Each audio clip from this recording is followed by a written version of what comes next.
finally get to do it. I finally get to talk about the Jeff Speakman film I've been getting a lot of requests for. Okay, that was pretty stupid. Okay. Folks, let me summarize. Last year, I was requested to do a Jeff Speakman movie. A specific Jeff Speakman movie. Unfortunately, well, I didn't actually have the copy of that movie at the time. I mean, I did have it digitally at one point, but then again, the hard drive I had on it got heavily corrupted, so I couldn't use it anymore. I know it sucks. However, since then, I actually did review a Jeff Speakman movie, but it's one of those it was one of the low-budget Jeff Speakman movies with another famous actor in it. In that case, it was William Shatner. Today, on the other hand, I actually got the movie. Although I actually got it I got it a couple of months after I did the review. Yeah, I know it's stupid, but this is it. I finally get to talk about The Perfect Weapon. The one film that got Jeff Speakman a star. Oh yeah, this is the film that made Jeff Speakman a star. Welcome to Farrak's Frank Reviews, and today we're going to be talking about The Perfect Weapon. What is this movie about? It's about a man named Jeff who's on a path of revenge to avenge a family friend who has mysteriously died, murdered by a mob, by the Korean mafia. And so he delves into the underworld to find the men responsible. Thus, as he searches, he finds out that it was a hit, and the other Korean mobsters are trying to stay out of it because they don't want war on the streets. However, Jeff is an outsider, so he is considered the perfect weapon to go after the men who is responsible for killing this man, who is his family friend. And that's the premise of the movie. Okay, that's basically the cliff note of what the film is. This in actuality is actually also the first. I would say this was the first film that uses Kempo karate, but it turns out it's not really the first film that uses Kempo karate. This is the film that made it actually very popular at the time. Now, what is Kempo karate? Kempo karate is actually a martial arts system that combines the elements of Shaolin-style kung fu and karate, Okinawan or Japanese-style karate. Combine it together to create a unified form a unified martial arts system that's actually several thousand years in the making. And it was created in Hawaii. So, despite it being, well, mostly all Asian oriented, it was created in America. Much like Bruce Lee's Jeet Kune Do style was.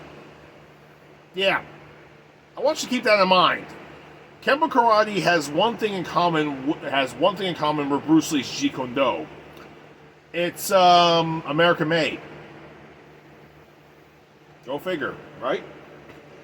However, there's more to it though. There's actually several styles that's actually offshooted from Kempo karate. One of these styles is called Kaiju Kempo, which is actually it's a very lethal style in general too. But I'm not going to talk about that today. Now, Kempo karate actually has the 5 elements, the 5 animal martial arts systems to make it into the system that it is today. The 5 systems are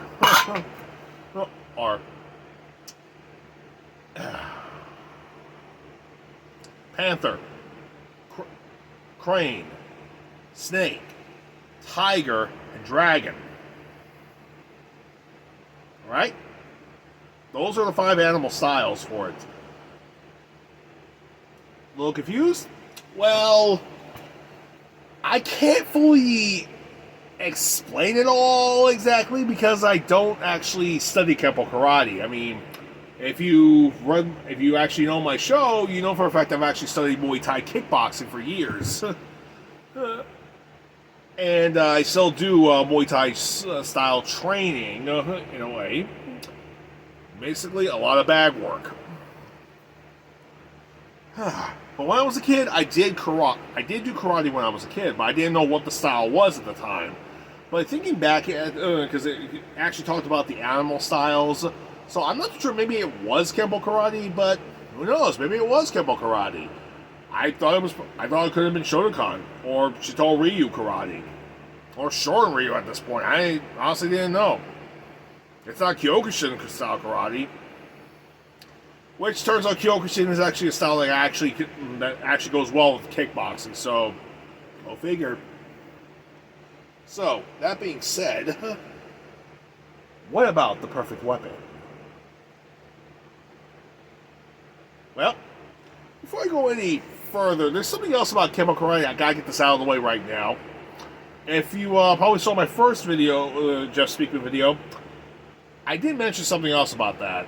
And Kempo Karate actually had several famous practitioners, one of which was actually Jeff Speakman. And this one was actually a dedication to Ed Parker, one of the guys who helped create the style. However, want to know who actually is one of the famous practitioners of it? And here's a bit of a fun fact. There's actually several belt rankings in the system that's actually considered high ranking. There's Black, Tiger, and Dragon. And guess who actually invented the Dragon Belt? Take a guess. Go ahead. Guess it. You don't know? Allow me to tell you. Elvis Presley. That's not a fucking joke. I'm not kidding.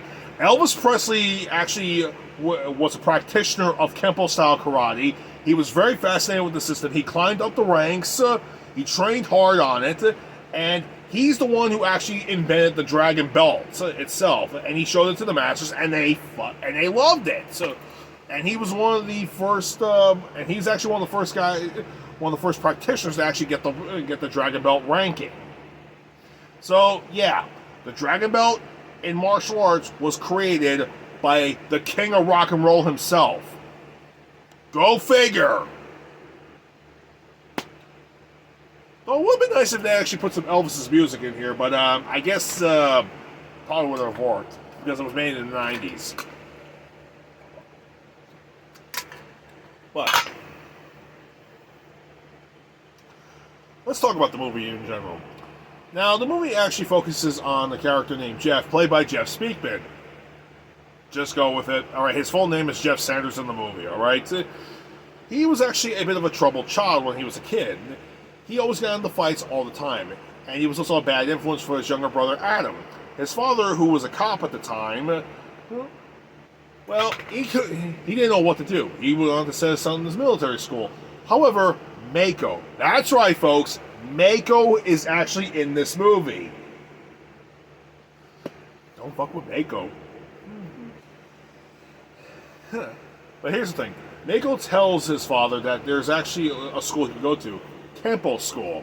Kempo Karate school. And he takes him straight to Kempo Karate school, and as he's 10 years old, he's learning his way up the ranks in Kempo Karate school. And so he is climbing up the ranks. And there is actually a nice little transition that it's a little minor detail, but it's kind of interesting. But it's interesting, but I do kind of like this transition. It's basically he's doing the he's basically doing the spinning back kick, like the type of kick you go around, where you just do the spinning back kick. Here's the thing: the camera is focused basically on the belt line of his karate uniform, and because of that, every time he does the kick, the belt ranking goes from white to yellow to every other color in the ranking system. Which, gotta be honest, that's actually not a bad transition. It goes to show you how much dedication that Jeff puts into the style. Afterwards, Jeff actually climbs up to the rank where the point where he's actually now a tiger. Unfortunately, when he was in high school, he was actually doing some pole vaulting practice on the football field, which everybody has access to, but the football players were hassling him and his kid brother at the time, and his kid brother got into a fight with one of the linebackers, and the linebacker punches him in the face. Jeff didn't want to fight at all. However, and I want you to keep this in mind, Jeff is 17 years old at the time, and he went to Kempo school to actually focus his anger and become a better person. He hasn't had a fight since he was 10 years old. This is the first time he's actually gotten into a fight since then. And you know what he does? He kicks the shit out of the guy. And keep this in mind, this guy's in full football gear. We're talking about full NFL football gear. The plates, the mask, the fucking helmet, the face guard, everything. Alright? And what is Jeff wearing as a kid? He's 17-year-old Jeff. He's wearing blue short shorts, a blue sleeveless shirt, and tennis and running shoes. Namely Adidas. Namely good old-fashioned Adidas running shoes. And he just kicks the shit out of him 4 times. 1 round kick. One kick to the stomach, another round kick, and then a spinning back kick straight to the guy's head, to the point where the face guard came right off. And he gets into trouble. His father basically throws him out of the house. And of course, he talks to his master. His master tells him that he's still a tiger and he must find the way to become a dragon on his own. Jeff talks to him and says his goodbyes to everybody, and he leaves. And now he's an adult working in the construction company, working as a construction worker in Santa Fe. The movie takes place in LA, by the way. I thought it took place in San Francisco, but no, it takes place in LA. Which is a little weird, considering the fact that San Francisco is kind of like a decent spot for all this. You know, it's where Bruce Lee trained.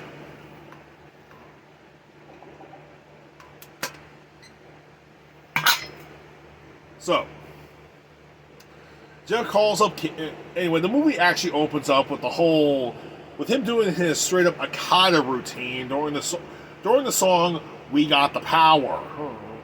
Yeah, it's 90s as fuck at that point. It's a 90s as fuck moment, but it's not a bad sequence in general, though. I mean, technically, you could replace a song and put it in a Metallica song or a Michael Jackson song. It wouldn't matter what song it would be. Oh, you can put Twisted Sister on that thing. But the thing is, he doesn't break focus. He literally, as we see him do the Akata movements, he does it all the way through. He doesn't break once. Right? He does it all the way through, doesn't break the rhythm or anything. That just goes to show you how far his training has gotten. He basically calls up Mako, and unfortunately Mako is in the middle of an argument with a Korean gangster. So basically the gangster pulls the phone out of the wall while he was talking to Jeff. This was a dumb fucking move, by the way, because the following day Jeff actually goes straight to Koreatown to see his friend Mako. His name's Kim, by the way, in the movie. And who does Mako have with him? He has young little Dante Bosco with him. Yes, Dante Bosco's in this movie. I wish I could say anything else. Oh, you want to know who else is in this movie too? And she's barely in the movie, and she doesn't even say one fucking line. Marissa Harkaday. Yeah, Law and Order SVU fans be damned. She's actually in this movie. And she doesn't say a fucking word. Okay, you know what? Before I continue with the story, I do have to mention something. There is a rumor going around saying that there were actually more scenes with Jeff actually going to speak to his old master and actually talking to Marissa's character, who's actually, her name's Jennifer in the movie, by the way, but still. She's actually credited in the movie, but she's barely even in the movie. It's very fucking weird that she's credited in the movie, and yet she's barely even in it. I'm assuming there's actually an extended version of this movie out there, maybe an international cut version, that actually shows more scenes with her. Maybe Jeff reconciling with her, because they used to be friends for such a long time, but they broke contact after he left town. It's never explained. It's one big plot hole in the movie, but honestly, if there's an extended cut version out there, I want to know, and I want my hands on that fucking copy. Oh yeah, James Hong's in this movie as well, playing a character called Victor Young. Kerry Takanaga is also in this movie too. Okay, I'm pretty sure I butchered his last name, but you know who he is, right? If you see him, you know who he is. He's the guy who played Shang Tsung in the live-action Mortal Kombat movie back in the 1995 film. He's well known, and everybody knows him by this. He plays a Korean gangster named Kai. And just going to stop right there and get a drink because I'm going to tell you who else is in it just a little later. However, so Jeff actually goes to Kim's shop and he sees there are three gangsters there, telling him he's gonna work for them. Yeah, that didn't work out too well because of the fact that Jeff actually comes right in. They get into a bit of a fight and Jeff fucks them up. I would say he beat the shit out. I'd say he literally beats the shit out of him, but that's putting it politely. He straight up fucks them up. There's no other way to put it. He fucks them up. Seriously, they're doing like straight up taekwondo, but since he has honed his senses as a Kempo karate fighter, he's basically a dragon. He's almost basically a dragon at this point. Basically, these guys are literally no match against him at all. I'm not dissing taekwondo at this point, people who practice under taekwondo, but these guys, well, I don't think it's actually full on like hardcore taekwondo these guys are doing. It's probably just street style taekwondo, but they get their asses handed to them. I mean, seriously, he throws one guy out the window, he beats the shit out of another guy. One of the other guys, he has a broom handle. He actually broke the broom portion off. He starts to fight him with it, but he disarms him. One guy actually has a gun. He throws a lead pipe at the guy, breaking his nose. And the guy grabs the lead pipe, breaks the broom handle in half, and you see Jack go like, and what does he do? He straight up fucks him up with 2 sticks. Because the Kempo system teaches you how to use weapons. These aren't the only weapons you know. Neither is this, or this, or this. Your whole body's not just a weapon. Anything you hold is a fucking weapon. They were straight up fucked up at that point. Dante Bosco tells him that he's a dead man because of the fact he fucked up with Golden Fist. That's the name of the gang, by the way. They're enforcers for the Korean Mafia. But Jeff's not worried at all at one bit. So he and Mako they get back together. They reconcile about the days of old. After they reconcile, Jeff goes off for a bit of a walk. He passes by the dojo, his old dojo, and the Korean gangsters those gang members, those enforcers get killed by, actually one of them gets killed by none other than Mr. Tanaka. Who's Tanaka? And isn't that name Japanese and not Korean? It's Professor Tanaka. That's right. Pro wrestler Professor Tanaka is in this movie as an enforcer named Tanaka. His first name is Toro, by the way. Why couldn't they just call him Toro? Hold on, Mr. Toro. That would have made more sense. Why call him Tanaka? I guess you could say it's because of the fact that his character is full, because he's Japanese, and his character literally speaks only in Japanese throughout this whole movie. I guess that makes it even more sense. Maybe that's why they call him Tanaka. He kills one of the gangsters with one hit. Just grabs him by the... headbutts him right in the fucking head. Right where the nose is, too. Basically, he shoved the... Basically, when he did that, the nose cavity went up to the brain and killed the guy instantly. And he goes straight over to where Mako's place is, and he kills Mako. Yeah, and he leaves a little flower as a giant as his calling card. Jeff actually catches the guy, catches the limo running away. So he goes after the limo guy. So he goes after the limo, and the limo just gets away. Jeff being mad, and this is a part in the movie I call dumb fucking timing for dumbasses. Basically, a couple of gangsters came up and said, "Give me your fucking money, motherfucker." "Hey, asshole, give us your fucking money." "You want my money? You want my money?" He takes out his wallet and he goes, "You want my money? Take it!" And he just beats the shit out of them so fast. Like, literally, all he does is just a few punches and he just knocks them all the fuck out, grabs his wallet, and just walks away. You know, I would say, yeah, fuck it, these guys had it coming. Seriously, you do not want to fuck with a person who just lost who lost a family friend. Especially the guy's an expert in martial arts. Who can fuck you up in more ways than I can count. So Adam actually turned, and we get to see Adam again, who's now a detective. Yeah, they basically Jeff and Adam reunite, and Jeff doesn't want to talk to his father because they're still not on good terms. After the funeral, Jeff and Adam go their separate ways. In investigating. I should mention that they tried to go after Dante's Bosco's character, but unfortunately he runs away. They almost get into a fight, but they stop each other from killing.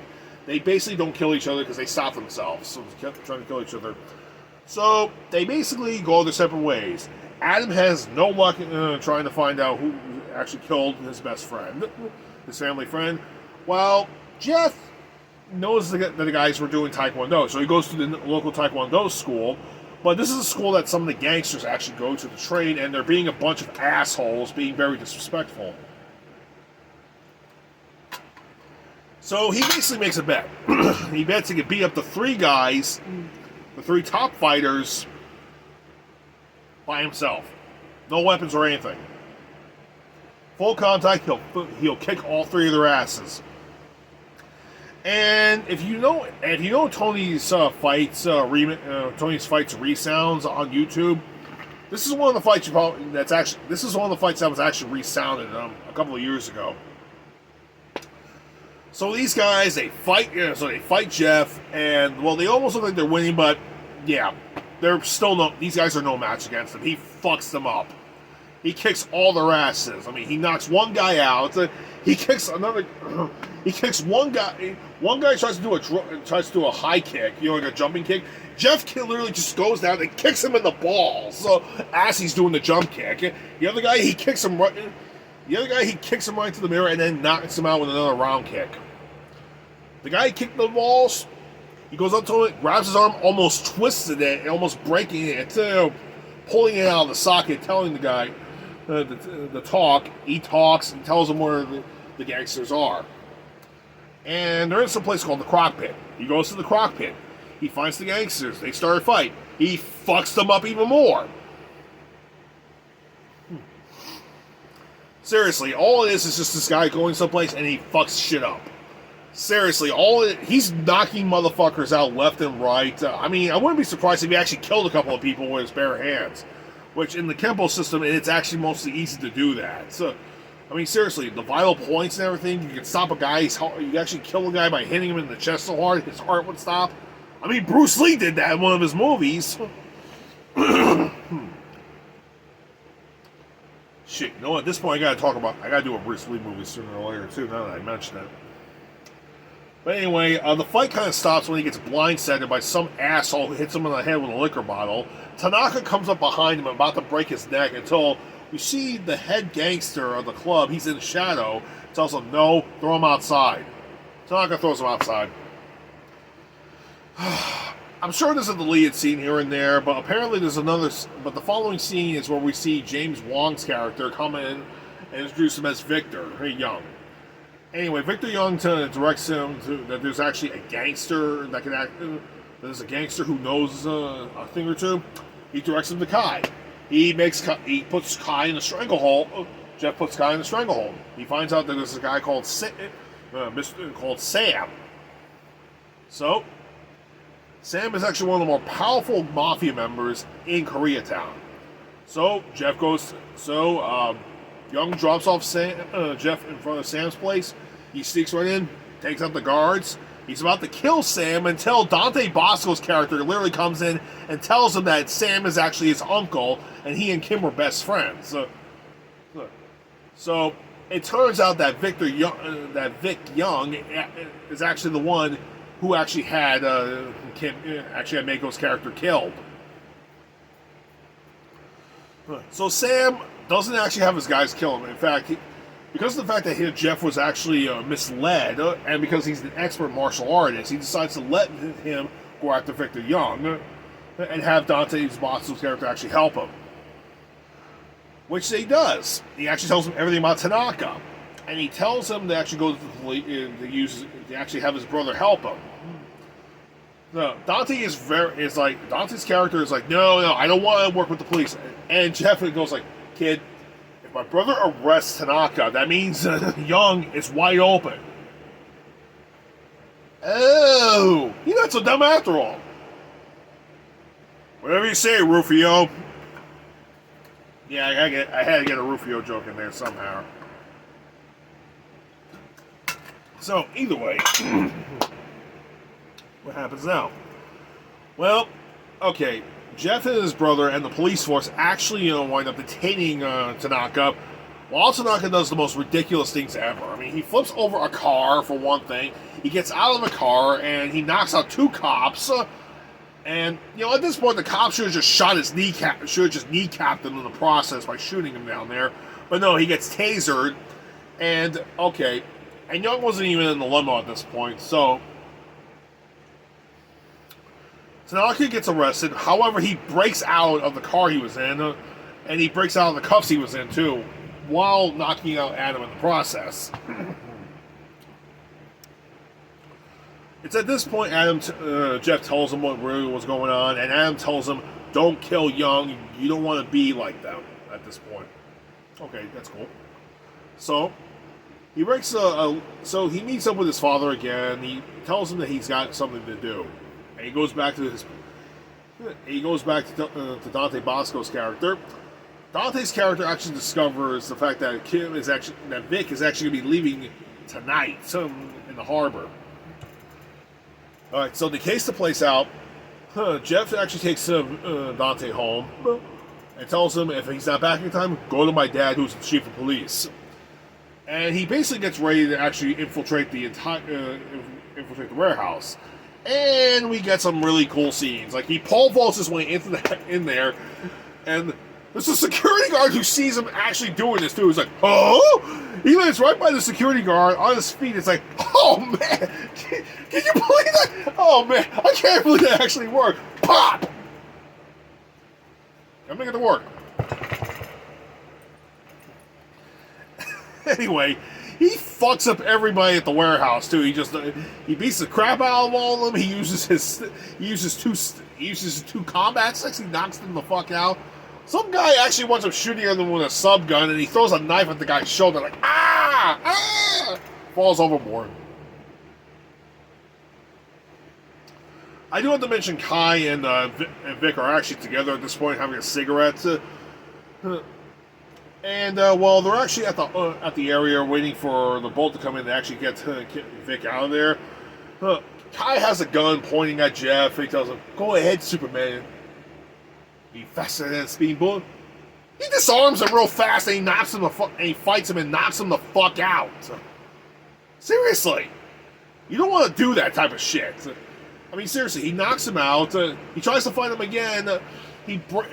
Jeff breaks Kai's leg at this point and just knocks him the fuck out. He almost kills Vic. He gets his hands on Vic Young. He almost kills him, but he doesn't kill him. He turns his back to him. Vic actually has a knife. It has one of those pop-out knives in his jacket, right where his sleeve is, where he goes, shing, shing, shing, shing. He actually pulls the knife out and stabs him in the back. But it turns out when he stabbed Jeff in the back, he takes his jacket off. All he hit was actually one of the combat sticks he had in his jacket. He throws him down and punches him. One punch knockout. And while this was happening, Tanaka is actually coming right in. And when he sees Jeff, he goes,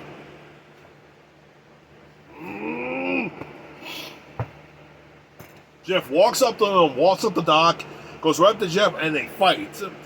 And Tanaka's basically a powerhouse at this point. He's just throwing Jeff around while Jeff is literally doing all of his techniques on him, and of course, it's not fully working because Tanaka is literally built like a fucking tank at this point. I guess it's because of the fact that he's built like he's, what's the term called? Power builder? Yeah, sometimes martial art techniques don't actually work on power builders unless you actually hit the vital areas. Other than that, the strongman's gonna fuck you up. But as he's fighting him, he actually does keep aiming for, well, Tanaka's left, his right knee for some reason. Keeps on attacking it. Tanaka's just throwing him around. He grabs the chain, tries to use the chain on Jeff. It doesn't work. Jeff needs him in the face and beats the shit out of him even more until he throws him down. At this point, Tanaka actually takes out a flower, puts it on his collar.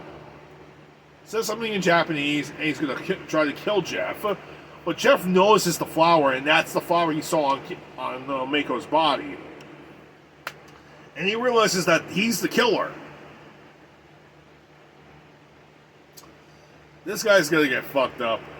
So, yeah, they continue to fight even more. I mean, Tanaka takes his belt off, which has a dagger at the end of it, by the way. He swings it around, but Jeff keeps dodging it and keeps on attacking him.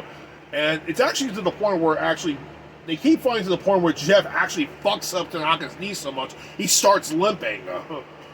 So he can't actually use his knee that much anymore, so he starts to limp a little bit. He even gets aggravated, throws his belt knife at Jeff, cuts his arm. What happens?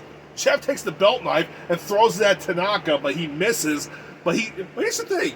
He hits a gas canister, a giant gas canister. He hits it right by Tanaka. Tanaka pulls the thing out and gas starts coming out. So what does Jeff do? He sees some small change on the floor. He runs over, grabs the change, and throws it right at the gas canister, giving it a spark, thus making the thing go up in flames. Tanaka gets engulfed in flames, and then the thing blows up, killing him.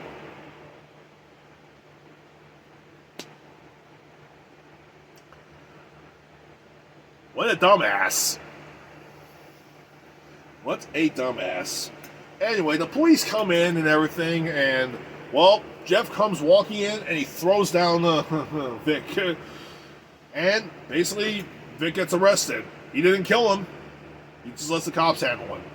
The movie basically ends with Jeff going back to the dojo and actually reconciling with his master and Jennifer, who has not said one word throughout the entire fucking movie.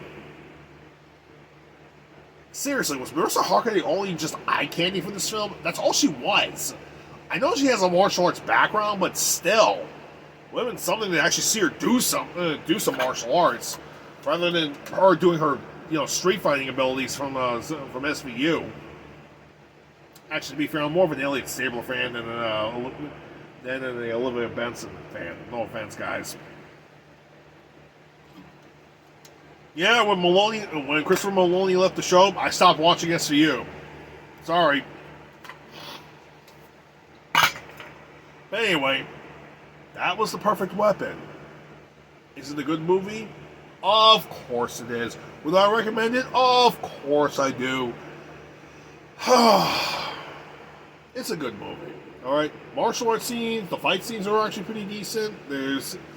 Jeff Speakman's actually pretty damn good in this movie. So, I do highly recommend this movie. And also, since I talked about Elvis and Bruce Lee, that means I got to do a movie from each of them soon. No, that actually would be something. I've never actually done a Bruce Lee film yet, and I have yet to do an Elvis Presley film. Interesting, to say the least.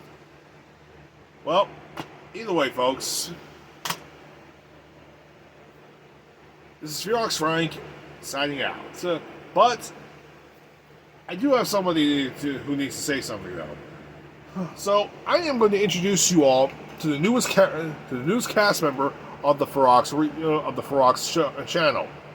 So just stay right here, and he'll introduce himself. Hello, ladies and gentlemen. Allow me to introduce myself. My name is Rex Talano. As you can plainly see, I am not exactly human. I am a dinosaur. Or am I a dinosaur? Well, it's a little complicated. I am actually a dinosaur. What's a dinosaur? It's a genetically dinosaur-human hybrid. Those of you who are fans of Turok may actually heard of this species. Well, allow me to fully explain how the Ferox Gaming Network is going to go from now on. It'll go as such. The beginning segment will actually show me talking about what game I'm going to play and discussing how I'm going to play it. And thus, I will show the game footage, and then I will come back to myself and give you my final thoughts on the game itself. Now, we'll probably do like maybe 1-2 games a month, give or take. We'll see how this whole thing works out. So, anyway, as the way things are going to go, the whole show will go as such. Ferox Frank will continuously do the Ferox Frank reviews. Evil Joe will do his A-list, which I really have to question why is it called the A-list. I mean, seriously, A-list, asshole list? I mean, what does he just do? Just go asshole? I mean, okay, I get it's a little weird, but still. Well, I'm a dinosaur. What could be more weird than that? Huh. And well, the Ferox Gaming will go by my hands. Rex Talanow. Does that make me Ferox Rex? Well, I wouldn't exactly call myself that. It's very weird. So, I will continuously do the gaming stuff. Alright? That's how the whole show's going to go. Ferox Frank will take care of the movie reviews. Evil Joe will take care of the so-called A-list, pointing out every movie's asshole. Who's an asshole? That sounds really weird now that I think about it. Seriously, that's so weird. And I will thus continue the game. Anyway, this is Rex Talanow. Please enjoy the rest of Ferox Frank reviews.